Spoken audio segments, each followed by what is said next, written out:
Siang semuanya, senang sekali bisa hadir di sini ya, di acara yang menurut saya ini penting banget ya, Manifesto 2021 ya, Agents of 2030. Ingatlah kami juga manusia.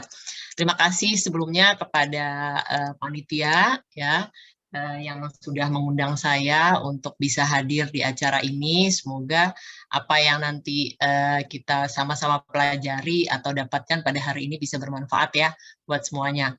Nah, tadi saya juga udah sempat menonton tuh tadi videonya ya, keren banget dan di situ kelihatan banget ya bahwa setiap orang itu sebenarnya punya masalah yang berbeda-beda gitu ya, masalah pribadi yang berbeda-beda, dan kadang-kadang karena kita melihat masalah kita itu cukup berat dan sebagainya gitu ya, terus kemudian kita jadi merasa merana sendiri. Nah, akibatnya kita jadi seakan-akan tuh merasa apa ya, merasa tidak ada pertolongan, dan kadang-kadang ini mengakibatkan kita juga tidak bisa berfungsi dalam kehidupan kita sehari-hari ya. Tapi ternyata tadi kalau kita lihat Naila setelah ketemu Jov, terus cerita-cerita, wah berubah deh pikirannya gitu ya. Nah, kemudian Naila jadi lebih rileks gitu ya, lebih bisa menerima kondisinya mungkin gitu ya, dan dia tidak melihat masalahnya dia itu sebesar awalnya gitu ya, kurang lebih seperti itu.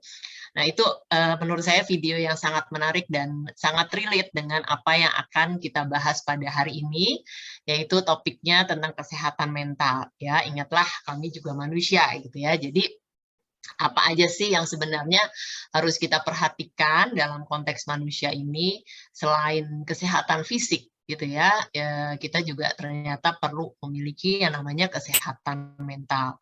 Dan saya rasa teman-teman semua di sini juga kita merasakan ya, udah hampir 2 tahun ini kita mengalami masa pandemi, isu tentang kesehatan mental itu jadi semakin meningkat ya, awareness kita dengan kondisi psikologis kita, kemudian situasi yang tidak menentu ya dan sebagainya, itu menyebabkan kemudian adanya muncul tingkah laku yang mengakibatkan kita sendiri itu merasa kok kayaknya kita nggak seperti biasanya ya gitu. Nah, tapi apa sih sebenarnya kesehatan mental ini? Nah, tadi juga di awal kalau nggak salah sudah disampaikan juga ya, sebenarnya tujuan dari kegiatan ini adalah apa yang kemudian bisa dilakukan gitu ya untuk misalnya membantu orang-orang lain. Yang mungkin moga-moga nanti materinya bisa memberikan insight gitu ya, apa sih yang bisa kita lakukan secara bersama. Boleh next slide. Oke, nah ini ya, mungkin teman-teman di sini ada yang merasakan hal-hal seperti ini, atau mungkin juga ada yang memiliki teman atau saudara atau siapa gitu yang pernah merasakan hal-hal ini. Ya, rasa cemas gitu, atau mungkin sampai dia merasa tidak berdaya gitu ya.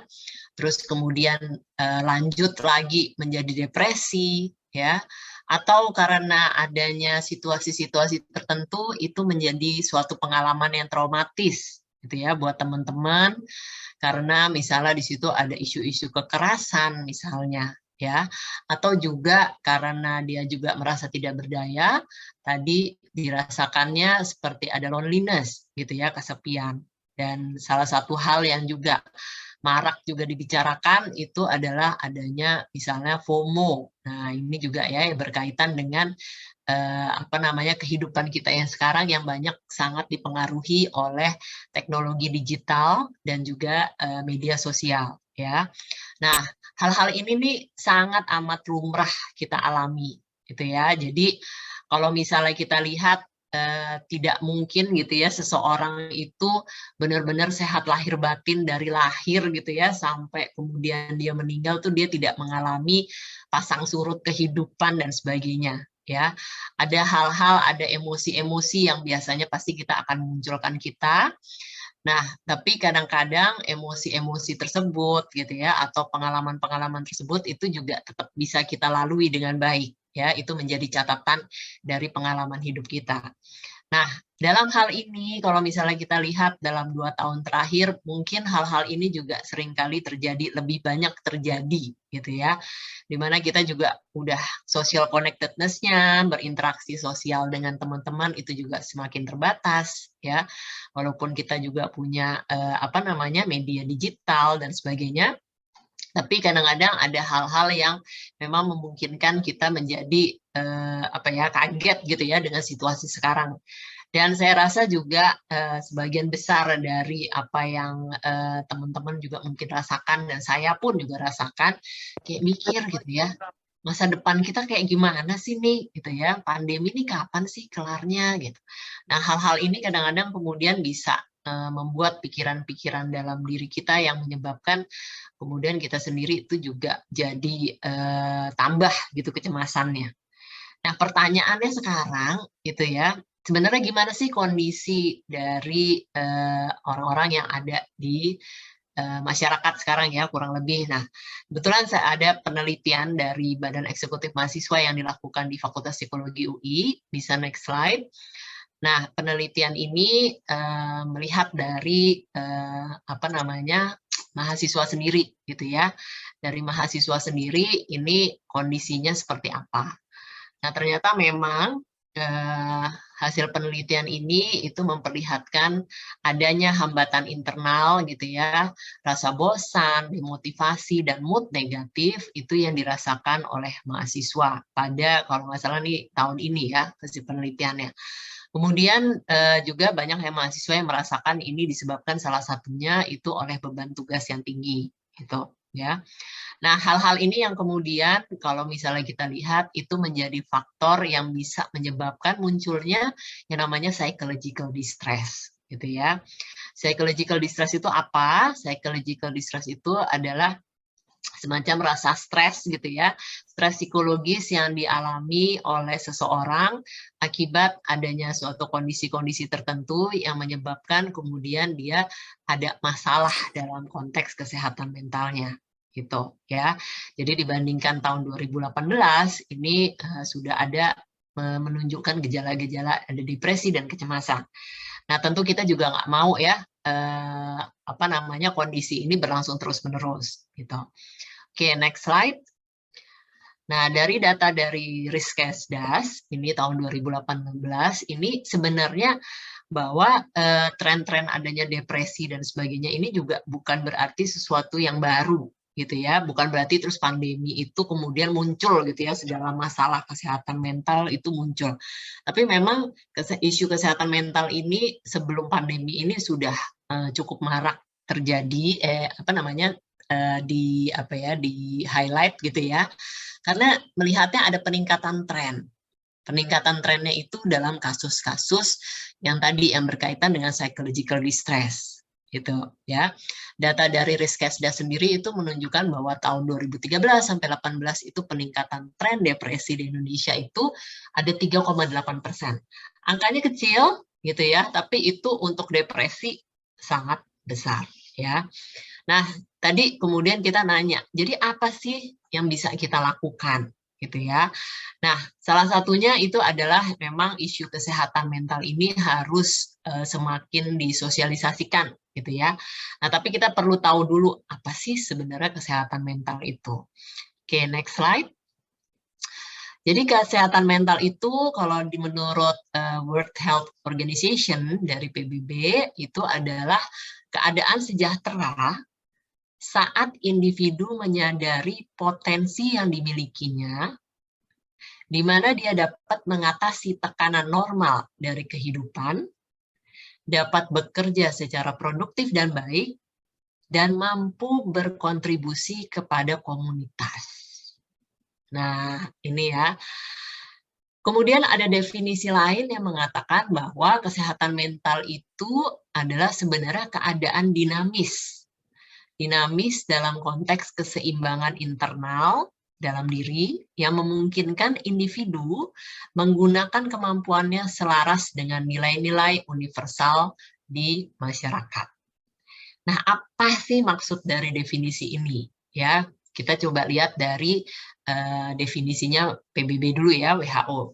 Nah, keadaan sejahtera. Jadi kalau misalnya kita bilang kesehatan mental ya, individu yang sehat mental itu sebenarnya adalah individu yang dia ini merasakan bahwa hidupnya ini cukup balance gitu ya. Dia cukup bisa menjalankan aktivitas sehari-harinya dengan baik, walaupun memang dalam kondisi kehidupan sehari-harinya itu tetap akan ada tekanan-tekanan tertentu yang diterima. Sebagai contoh, misalnya kalau misalnya kehidupan mahasiswa gitu ya, kayak tadi ada tugas gitu ya, tugas dikejar deadline atau bimbingan, harus ketemu pembimbing, dosen gitu ya, atau harus misalnya ambil data, harus ketemu dengan orang luar gitu. Nah, tekanan-tekanan ini adalah tekanan yang dialami dalam kehidupan kita, gitu ya. Tapi orang yang sehat mental itu dia tetap bisa mengatasinya karena apa? Karena dia merasa bahwa saya memang bisa, saya punya potensi, gitu ya. Saya punya potensi, saya bisa mengatasi hal ini sehingga hasil yang diperoleh itu juga tetap memuaskan. Nah, akibatnya apa? Akibatnya dari apa yang mereka kerjakan itu juga tetap bisa memberi kontribusi kepada komunitas. Nah, ini contohnya banyak nih, saya lihat di sini ya, panitia-panitia manifesto ini merupakan salah satu contoh yang di mana kesehatan mentalnya mungkin kita bisa refleksikan gitu ya, pasti banyak sekali masalah-masalah gitu ya di dalam tugasnya dan sebagainya, tapi tetap bisa seperti sekarang memberikan kontribusi kepada masyarakat. Nah, kondisi di dalam dirinya ini itu yang dikatakan sebagai kondisi yang sifatnya dinamis. Gitu ya. Jadi bisa naik turun kayak tadi saya bilang pasang surut gitu ya. Nah, tapi dalam arti kita merasa secara internal, secara pribadi itu kita juga tetap seimbang gitu ya. Nah, oke. Nah, ini adalah definisi kesehatan mental. Oke, next slide. Nah, WHO sendiri itu menyatakan bahwa tahun 2013 tidak ada yang namanya sehat atau kesehatan itu tanpa adanya kesehatan mental. Ya, kalau yang hidup di zaman saya dulu gitu ya, waktu saya seumur kalian mungkin itu ada satu apa namanya moto gitu ya atau slogan ya, di dalam tubuh yang sehat terdapat jiwa yang sehat gitu ya. Tapi sebenarnya tubuh dan jiwa ini itu bukan berarti kalau tubuhnya sehat jiwanya pasti sehat. Bisa saja tubuh sehat jiwanya juga belum tentu sehat gitu ya. Tapi intinya sehat itu bukan berarti cuma sekedar fisik ya, tapi kita harus juga melihat dari segi mentalnya. Nah, sekarang kita jadi pengen tahu ya, kalau misalnya tadi dibilang orang itu yang sehat mental itu seperti itu, gitu ya. Nah, apa sih tanda-tandanya kalau misalnya kita nggak sehat? Kalau misalnya kita secara fisik sakit, gitu ya, kesehatan secara fisik, mungkin kita akan merasakan, aduh, kenapa ya nih kok kepalanya jadi agak pusing, gitu ya. Terus kemudian badan tuh greges-greges, gitu ya. Terus kemudian kok kayaknya saya ngantuk banget gitu. Ya, nah ada tanda-tanda hal tertentu yang kemudian memberi warning nih ke dalam diri kita bahwa wah jangan-jangan nih saya mau sakit gitu ya. Nah sekarang kalau mental health itu apa? Ya, oke, next slide. Nah ini ada beberapa tanda-tanda orang yang mengalami masalah kesehatan mental. Biasanya itu adalah adanya perubahan mood. Ya, moodnya ini cukup sering berubahnya dan bahkan kadang-kadang ekstrim. Ya, ekstrimnya itu dalam arti yang tahu-tahu tadi ceria terus bisa tahu-tahu mendadak berubah gitu ya, jadi sedih banget, jadi depresi dan sebagainya. Nah, kemudian ada juga perubahan dalam pola makan. Ya, perubahan dalam pola makan ini jadi yang tadinya misalnya nafsu makannya baik gitu ya, tapi tahu-tahu terus jadi nggak kepengen makan dan sebagainya ya. Dan bisa jadi mungkin ada ketakutan atau kecemasan yang berlebih ya. Nah, hal-hal seperti ini yang kemudian akibatnya misalnya itu adalah dia jadi tidak mau keluar rumah gitu ya, atau dia jadi menarik diri gitu. Nah, akibat adanya pikiran-pikiran yang menyebabkan ketakutan atau kecemasan. Nah, seiring dengan ketakutan dan kecemasan itu, akibatnya memang kemudian masalah dalam konsentrasi itu jadi bisa terganggu. ya. Jadi kita nggak bisa fokus lagi berpikir. Kalau misalnya disuruh belajar tuh kayaknya sulit gitu ya. Dan akhirnya itu tadi ya, menghindari pertemanan atau kegiatan sosial. Nah, ini adalah tanda-tanda. Tapi bukan berarti kalau misalnya kita melihat gini ya, terus kita mencoba, kalau sekarang kan sering banget tuh ya, mencoba melakukan self-diagnose gitu ya. Hati-hati juga ya melakukan self-diagnose-nya. Di sini masalahnya bukan berarti terus kita yang tadinya ketawa terus jadi sedih gitu ya dan sebagainya, terus kemudian langsung wah saya nih nggak sehat mental nih. Itu tetap ada apa ya namanya, ada batasan-batasannya, kapan bisa dikatakan kemudian nanti mengalami gangguan masalah kesehatan mental tertentu ya. Ya ibaratnya kalau misalnya ke dokter, dokter juga kan harus mengetahui gitu ya, apa aja sih tanda-tandanya dan seberapa besar atau berat gitu tanda-tanda itu. Baru kemudian bisa dikategorikan adanya suatu masalah tertentu ya atau penyakit tertentu. Nah, itu kalau misalnya kita lihat dari orang yang mengalami masalah sehat mental. Nah, sekarang kita coba melihat juga ya, apa namanya, mencoba melihat diri sendiri atau misalnya orang lain, kira-kira kalau orang yang sehat mental itu jadinya seperti apa ya. Nah, bisa next slide. Nah, ini adalah karakteristik orang yang sehat mental ya. Pertama adalah ia merasa baik mengenai dirinya sendiri ya. Nah, merasa baik ini bisa efeknya macam-macam gitu ya. Entah itu konsep dirinya menjadi baik gitu ya. Dia juga melihat tadi ada potensi dirinya itu ya, saya bisa kok orangnya gitu ya. Walaupun nilai saya nggak terlalu baik, tapi saya bisa mengerjakan yang ini gitu ya. Saya bisa menunaikan tugas dan sebagainya. Yang kemudian kedua adalah tidak dibanjiri oleh emosi. Ya, kadang-kadang kan kalau misalnya yang namanya emosi itu di setiap titik kehidupan itu pasti emosi kita itu berperan. Ya, tapi emosi itu ada intensitasnya.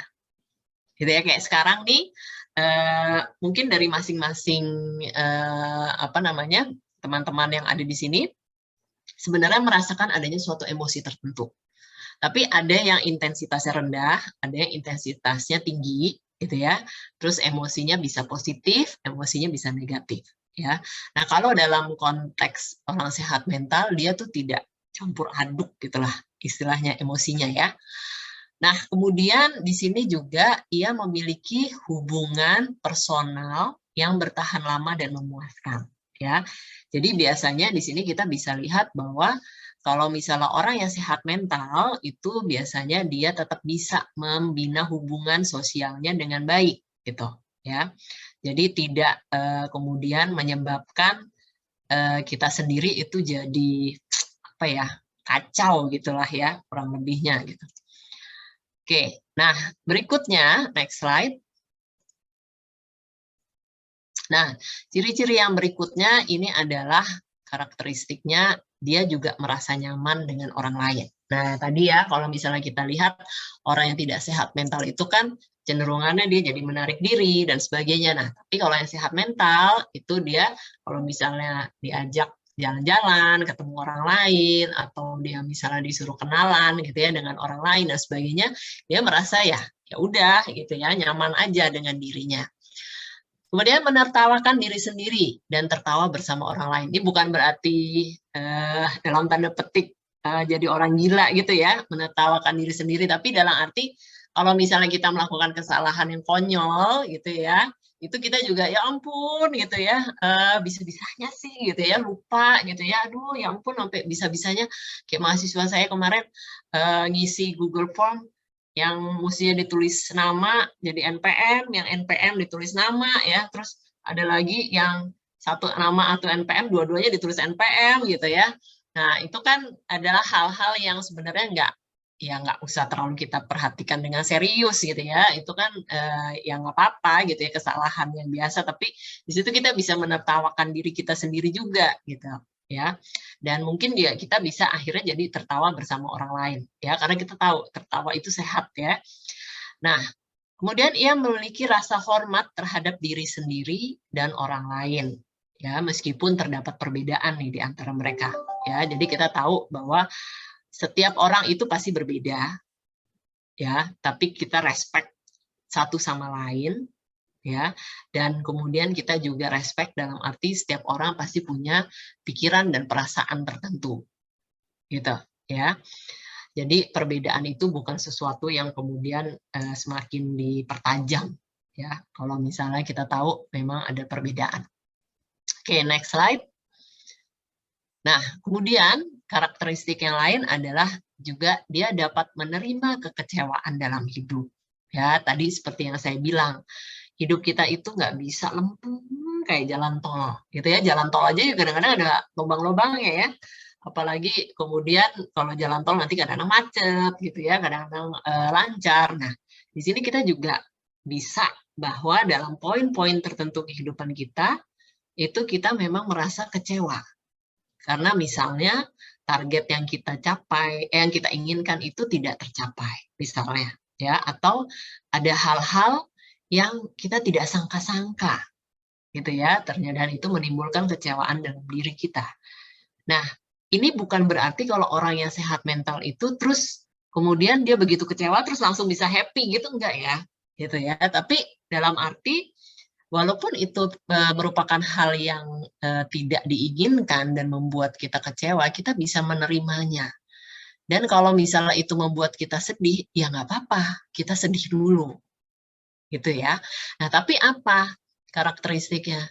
Begitu kita tahu kita sedih, kita kecewa, tapi di satu titik kita juga bisa pelan-pelan bangkit kembali, gitu ya. Jadi menerima kekecewaan ini mungkin pertamanya kita penuh dengan amarah, gitu ya, kita kesel, kenapa sih begini, kenapa begitu, terus kemudian saya itu pengennya begini, kenapa sih nggak bisa, dan sebagainya, ya, kita sedih, tapi lama-lama kemudian kita bisa tetap bangkit dan berusaha, ya.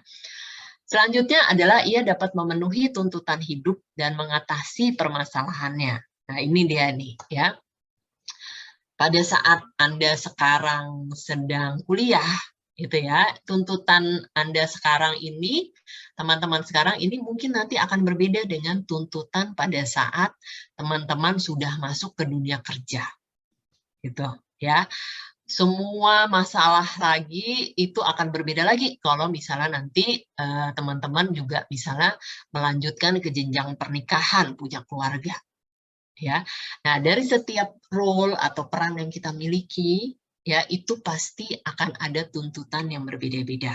Ya, kalau misalnya dari SD sampai SMA itu mungkin tuntutannya kurang lebih seragam, mesti belajar, belajar, belajar, gitu ya, terus suruh makan, gitu ya, dan sebagainya. Nah, nanti itu akan lebih kompleks lagi, ya.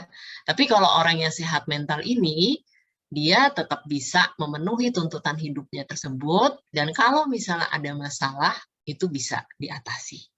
Ya, dalam arti belum tentu masalahnya selesai, gitu ya, tapi dia punya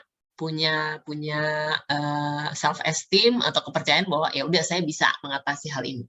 Sama seperti kondisi pandemi kita sekarang, gitu ya. Ya oke, saya punya target begini-begini, tadinya pengen begini-begini, tapi karena pandemi saya nggak bisa, gitu. Terus apa? What's next? Gitu, ya. Nah, kemudian ia dapat membuat keputusan secara mandiri. Nah, ini juga penting, gitu ya. Kalau misalnya kita mau menyatakan sehat mental, jangan kemudian kalau misalnya kita mau membantu, gitu ya, seorang itu segala sesuatunya tuh kita putuskan, gitu ya. Karena apa namanya? Kalau hal-hal tersebut terjadi, gitu ya, itu kita jadi tidak membuat seseorang itu menjadi mandiri, ya. Kemudian ia dapat membentuk lingkungannya bila memungkinkan dan menyesuaikan diri dengannya saat dibutuhkan. Ya, nah kalau misalnya kita merasa kayak kalian nanti masuk ke dalam area pekerjaan, gitu ya, pasti nanti akan membuat pertemanan baru, gitu ya, atau ingat-ingat pada saat masuk kuliah, gitu ya, nggak kenal siapa-siapa, gitu. Nah, hal-hal seperti ini itu untuk orang yang sehat mental itu bisa dilalui dengan cukup baik. Dalam arti dia bisa cari teman-teman baru, ya, peer group baru mungkin, ya. Kemudian dari situ dia juga tetap bisa menyesuaikan diri, misalnya dengan kondisi di tuntutan di universitas, gitu ya, di perguruan tinggi. Jadi kayak teman-teman yang 2020 nih mulai masuknya dari pandemi itu nggak pernah ketemu temennya secara fisik mungkin ya. Nah ini dia tetap bisa melakukan pertemanan dengan baik gitu ya. Oke, next slide. Nah, oke, tujuannya apa sih kemudian kita harus menggaung-gaungkan si kesehatan mental ini, gitu ya? Tadi kan sudah disampaikan bahwa kalau bisa kita bikin supaya orang aware, gitu ya. Nah, pertama adalah kalau misalnya kita punya kesehatan mental yang positif, itu akan berhubungan erat dengan kesejahteraan psikologis atau psychological well-being. Ya, psychological well-being itu atau subjective well-being itu adalah semacam tanda petik bahagia. Orang merasa puas gitu dengan dirinya, puas dengan kehidupannya, ya, walaupun tetap ada hal-hal yang lain gitu. Kemudian dia erat kaitannya juga dengan kompetensi dan resiliensi. Resiliensi itu apa? Resiliensi itu adalah kemampuan kita untuk tetap bisa tumbuh, ya, tumbuh dan berkembang, ya, walaupun kita mengalami situasi yang sulit atau tidak terduga. Jadi contohnya nih, pandemi ini kan situasinya sulit ya dirasakan oleh sebagian besar orang. Nah, tapi walaupun kita dalam kondisi ini, kita tetap bisa mampu membuat diri kita semakin tumbuh dan justru semakin berkembang, gitu ya. Dan juga menciptakan kondisi dan lingkungan hidup yang mendukung, ya. Nah, selain itu, dengan meningkatkan kesehatan mental dalam komunitas atau masyarakat, itu otomatis resiko gangguan mental ini juga akan menurun. Nah, sekarang ada isu baru nih, apa sih gangguan mental? Ya, tadi kan kita udah tahu ciri-ciri, tanda-tanda kalau kesehatan mentalnya mulai terganggu. Tapi kita juga udah tahu ciri-ciri orang yang sehat mental itu seperti apa. Nah, gangguan mental ini apa gitu ya? Nah, sekarang kita coba lihat ya, next slide. Nah, ada yang istilahnya namanya mental illness. Ya, mental health dan mental illness ini bukan dua hal yang berlawanan ya, ibaratnya yang satu sakit, yang satu sehat gitu enggak ya, gitu. Tapi ini adalah suatu kontinu. Nanti kita akan lihat apa yang dimaksud dengan kontinu, ya. Dan kemudian kalau misalnya kita lihat dalam konteks kesehatan mental, masalah kesehatan mental itu bisa saja dialami oleh semua orang. Jadi saya pun bisa mengalami masalah kesehatan mental. Ya, nah memang masalah problem yang kadang-kadang muncul itu adalah kalau orang awam itu batasan antara masalah kesehatan mental dan gangguan kesehatan mental yang ringan itu kadang-kadang nggak jelas. Nah ini menurut saya kita nggak usah pusing-pusing gitu ya. Saya nih sehat mental apa saya ada gangguan kesehatan mental ringan ya gitu. Nggak usah pusing-pusing menanyakan mempermasalahkan hal tersebut gitu ya. Tapi yang diingat-ingat tadi aja deh ciri-ciri sehat mental itu seperti apa gitu ya. Dan nanti kalau misalnya mulai ada gangguan-gangguan yang tadi sudah disampaikan gitu ya, nah mungkin kita bisa mencoba mencari pertolongan tuh dalam arti misalnya ngobrol apa yang lain kayak tadi ya di film dan sebagainya. Nah, sekarang tadi saya bilang, apa sih yang dikatakan mental health dan mental illness ini bukan dua hal yang berlawanan, tapi kontinu. Oke, next slide. Jadi menurut Sarafino 2011 ini, ya dalam konteks sehat yang namanya sehat, gitu ya, itu sebenarnya bukan sesuatu yang diskrit berbeda, ya kiri kanan gitu, ya. Tapi ini adalah adanya suatu kontinuitas dari yang sakit sampai yang tidak sakit atau sehat gitu ya. Nah, kalau misalnya kita lihat dari gambar ini itu semakin ke kiri ya, semakin ke kiri itu ada peningkatan illness penyakit gitu ya, semakin tidak sehat. Tapi semakin ke kanan itu dia semakin sehat. Nah, problemnya di sini adalah kalau kita mau menghitung kesehatan mental ini, itu nggak bisa kita cuman yang tadi saya bilang, kita cuman melihat dari segi fisik. Gitu ya. Kalau misalnya tadi kita sudah setuju bahwa kesehatan itu namanya fisik dan mental, gitu ya, ini pun berlaku untuk fisik dan mental. ya. Nah, jadi kalau misalnya seorang yang dia secara fisik itu dia sehat, ya, tapi secara mental dia kemudian mengalami masalah, gitu ya, mengalami gangguan dan sebagainya, itu belum tentu bisa dikategorikan dalam arti dia itu memiliki kesehatan mental atau kesehatan yang baik dalam konteks kesehatan fisik dan mental, gitu ya. Nah, sama. Jadi kalau misalnya kita lihat secara fisik gitu ya, saya tuh kok saya punya kelemahan fisik gitu ya. Saya tuh suka apa namanya, gampang sakit mah gitu ya. Atau untuk orang-orang yang memiliki orang-orang difabel gitu ya, dia memiliki kekurangan secara fisik gitu ya. Jadi secara fisik mungkin dia nggak terlalu dalam arti nilainya baik gitu ya, karena ada hal-hal yang tertentu gitu. Nah, tapi kalau dari secara fisik dia mengalami masalah tertentu, tapi dia juga tetap memiliki sehat mental, bisa jadi dia justru lebih sehat daripada orang yang sehat tapi mentalnya nggak sehat gitu. Ya, jadi kontinuum sehat ini itu memang harus dipenuhi kedua-duanya, ya, baik fisik maupun secara mental. Ya, nah ini mental ini kadang-kadang dilihatnya itu juga dari gaya hidup yang dimiliki, gitu ya.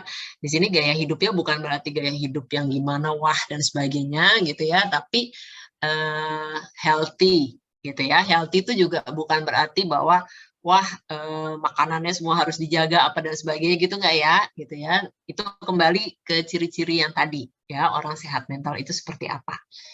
Nah, sekarang kita coba lihat apa tuh mental illness, ya. Bisa next slide.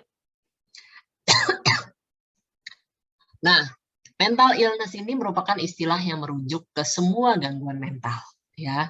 Tapi itu tadi, ya, ada kadar-kadar tertentu yang kemudian kita bisa bilang dia memiliki mental illness, ya.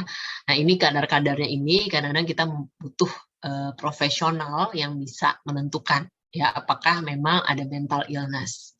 Nah, tapi memang walaupun ada ciri-ciri perubahan yang bisa kita lihat kayak perubahan pemikiran, mood, perilaku, atau kombinasinya, gitu ya. Dan biasanya yang paling kentara itu adalah tadi, tuntutan atau bagaimana dia berfungsi sehari-harinya ini menjadi terganggu. Ya, jadi dia ini udah ada distress tertentu dan juga gangguan fungsi tertentu di salah satu atau bisa dua-duanya, gitu ya. Jadi kalau misalnya di psikologi itu biasanya dalam rentang kehidupan manusia itu kita dibagi-bagi nih ya, kayak kalian misalnya remaja dan dewasa awal masuknya gitu ya, nanti ada dewasa madya tuh tengah-tengah, ada lagi dewasa lanjut misalnya ya. Nah, itu masing-masing memiliki adanya tuntutan-tuntutan tertentu atau ciri-ciri tertentu gitu ya. Kalau misalnya dia tidak bisa memenuhinya, itu nah ini yang kemudian nanti kita bisa, wah ini jangan-jangan dia ada masalah mental tertentu, gitu ya. Kayak orang yang mungkin kita lihat secara inteligensi gitu ya, dia itu cukup baik gitu, tapi dia mengalami masalah bagaimana bersosialisasi, kemudian dia mengurung diri dan sebagainya, mungkin dia bisa ya dikategorikan memiliki mental illness gitu ya. Tapi di sisi lain kita juga melihat yang secara fisik baik gitu ya, tapi misalnya secara inteligensi itu kurang gitu ya, itu juga bisa bermasalah. Nah, kenapa kemudian kita bisa, bagaimana kemudian kita bisa melihat munculnya si mental illness ini seperti apa gitu ya. Nah, ini next slide. Jadi ada yang namanya perspektif biopsikososial. Ya. Nah, yang pertama kita lihat dulu di sisi kanan, ini adalah sistem biologis. Nah, setiap manusia ini lahir itu dengan ciri-ciri fisik tertentu.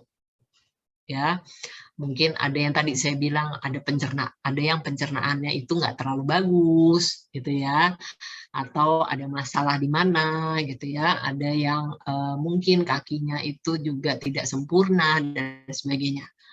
Nah, adanya sistem biologis atau genetik ya, baik genetik atau fisik itu atau faali yang membuat diri kita ini itu otomatis itu pasti akan berpengaruh dengan bagaimana secara psikologis itu kita akan berfungsi.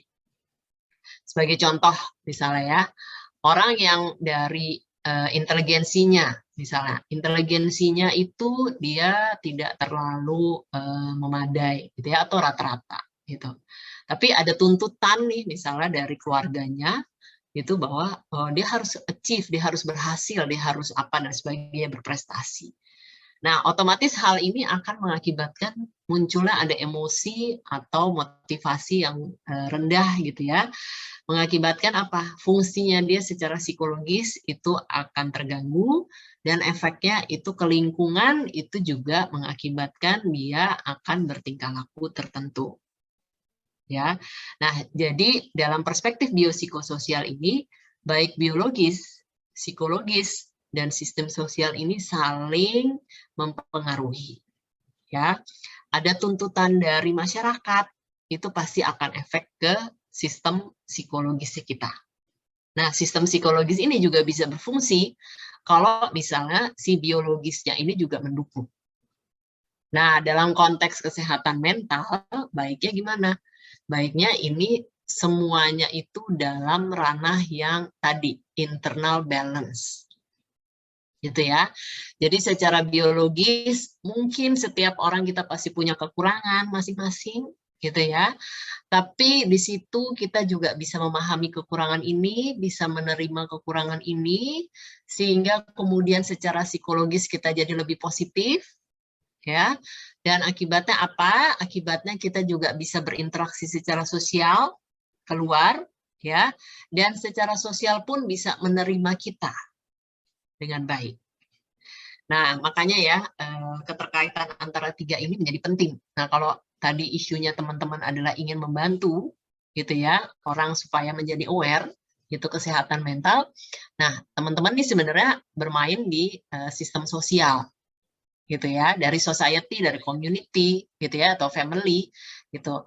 Nah, di sini kita bisa semakin menyuarakan bahwa, setiap orang itu juga punya perbedaan, setiap orang itu punya kelemahan, tapi setiap orang juga punya keunggulan, gitu ya. Nah, hal-hal seperti ini yang kemudian mengakibatkan nanti secara psikologis itu bisa berpengaruh, ya. Oke, nah next slide. Oke, apa sih yang kemudian bisa kita lakukan? Ya, ini merupakan bagian penutup dari pemaparan hari ini. Kalau misalnya kita udah tahu bahwa ciri-ciri kesehatan mental seperti itu, gitu ya, bahwa kesehatan mental ini bukan benar-benar cuman akibat dari dalam diri kita sendiri, gitu ya. Kita tahu bahwa isu kesehatan mental ini perspektifnya itu sangat luas, ya. Jadi apa sih yang bisa kita lakukan paling tidak secara pribadi gitu ya, yang kita bisa lakukan untuk diri kita. Nah, tetaplah berhubungan dengan orang lain. Ya, jadi kita ini makhluk sosial. Jadi kalau misalnya kita lihat karena makhluk sosial ini memang kita itu butuh orang lain. Ya, interaksi kita dengan orang lain itu semacam obat juga buat diri kita. Gitu ya. Jadi tetaplah kita bisa menjaga hubungan dengan orang lain. Walaupun pandemi, kita tetap bisa cari cara. Gimana caranya supaya kita tetap bisa menjaga hubungan. Nah, membantu dan mendukung orang lain. Nah, ini juga penting nih. Ya, penting itu dalam arti apa? Kadang-kadang kita tuh sibuk dengan pikiran kita sendiri. Ya, kita tuh pikiran-pikiran kita itu menjadi yang kadang-kadang sekarang suka disebut sebagai overthinking gitu ya. Kita terlalu teroccupied dengan pikiran kita. Nah, akibatnya kemudian itu pasti akan efek dengan kesehatan kita, ya.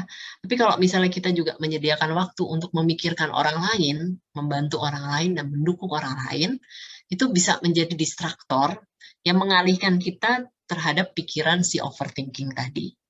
Tuh, ya. Kalau memang misalnya kita memiliki kecemasan atau kekhawatiran yang berlebihan, jangan sungkan-sungkan untuk berbicara dengan orang lain. Kalau nggak bisa berbicara, saya orangnya introvert, gimana ya? Gitu ya. Ya, tulis gitu. ya tulis atau bikin lagu, bikin puisi gitu ya. Tapi itu harus dirilis, harus dilepas. Nah, ini juga penting nih ya, kalau mahasiswa-mahasiswa saya itu sekarang gara-gara pandemi hidupnya jadi kebalik gitu ya. Nah, tetap gimana pun caranya tolong dijaga kebiasaan tidur. Karena kalau kebiasaan tidur itu sangat berpengaruh dengan bagaimana otak kita nanti bisa bekerja ya. Menjaga kesehatan fisik, olahraga dan sebagainya jangan lupa, dan juga manajemen emosi ya. Gimana kemudian oke, marah, tapi marahnya itu ya kita bisa mengkontrol diri kita, ya. Oke, kita happy, kita juga bisa mengkontrol diri kita, misalnya, ya. Oke, next slide. Nah, berikutnya ini adalah juga yang penting adalah menjaga masukan informasi dari media. Ya, kita tahu banyak sekali informasi-informasi sekarang tuh yang sangat mudah kita dapatkan ya, tapi jangan lupa juga kalau penyedia informasi itu juga pinter ya, dalam arti mereka pakai algoritma tersendiri yang pada akhirnya kadang-kadang kita jadi informasi yang masuk ke kita tuh juga topiknya udah diseleksi gitu ya, sehingga kemudian kita jadi nggak tahu gitu area lain, topik lain gitu. Nah ini ya balance antara berbagai perspektif ini juga harus kita jaga ya, jangan terlalu terpaku dari satu perspektif. Kemudian informasi yang mana yang bisa kita terima gitu ya, kita masukkan dalam pikiran dan sebagainya. Memang kadang-kadang kalau dalam konteks berpikir kalau kita mengkontrol pikiran kita dengan baik, itu akan lebih baik ya. Jadi dalam arti gini, begitu kita dapat informasi, kita bisa tahu oh informasinya nih mana yang bagus, mana yang enggak. Tapi kadang-kadang mungkin teman-teman juga merasakan begitu udah dapat informasi ini kayaknya nggak bisa kita hapus gitu ya, terus jadi kepikiran terus kan. Nah ini yang kita harus tahu triknya nih, gimana caranya ya. Ya caranya salah satu kalau perlu ya kita istirahat dari medsos misalnya. Ya, kita nggak lihat medsos tertentu apa dan sebagainya. Jadi kontrolnya itu tetap di kita. Cari faktanya seperti apa ya. Nah, jangan lupa untuk menjadi gembira gitu ya, sehat mental, kita coba cari hal-hal rutin apa yang baru yang bisa kita lakukan ya. Mungkin di rumah melulu gara-gara lockdown itu bosen gitu ya, sekarang udah mulai longgar gitu, tapi kita juga tetap harus waspada. Apa sih yang tetap bisa kita lakukan tapi ini menarik nih setiap minggu ya, misalnya sarapan bareng gitu ya, di mana gitu atau apa. Lakukanlah hal yang dinikmati. Dan kemudian jangan lupa kita tetap, walaupun kita mungkin sebagian dari kita memikirkan masa depan itu kayak gimana, ya khawatir, tapi kita juga bisa tetap punya target. Mungkin nggak terlalu jauh, tapi kita punya target-target kecil, gitu ya. Entah itu minggu depan, entah itu bulan depan, yang bisa paling tidak kita penuhi. Ya, nah satu hal lagi itu adalah menjaga pikiran kita tetap aktif ya, jangan sampai kemudian kita jadi itu tadi ya aktifnya, tapi juga jangan overthinking terhadap satu hal gitu ya. Aktifnya itu dalam arti kita juga membalance berbagai informasi yang kita lakukan. Misalnya kalian punya akses untuk belajar sesuatu, ya kenapa tidak? Karena itu kita stretching diri kita untuk menjadi lebih baik lagi gitu ya. Sehingga pikiran kita ini ibaratnya tetap ada exercising-nya gitu ya. Nah, pikiran yang aktif itu bisa menjaga supaya nanti tuanya itu juga kita nggak mengalami masalah-masalah gangguan dalam berpikir seperti demensia dan sebagainya. Oke, saya rasa cukup sekian dari saya. Terima kasih. Saya kembalikan ke MC. Oke, terima kasih banyak Ibu Dia buat materinya ini sangat insightful banget gitu ya, kayak kita dapat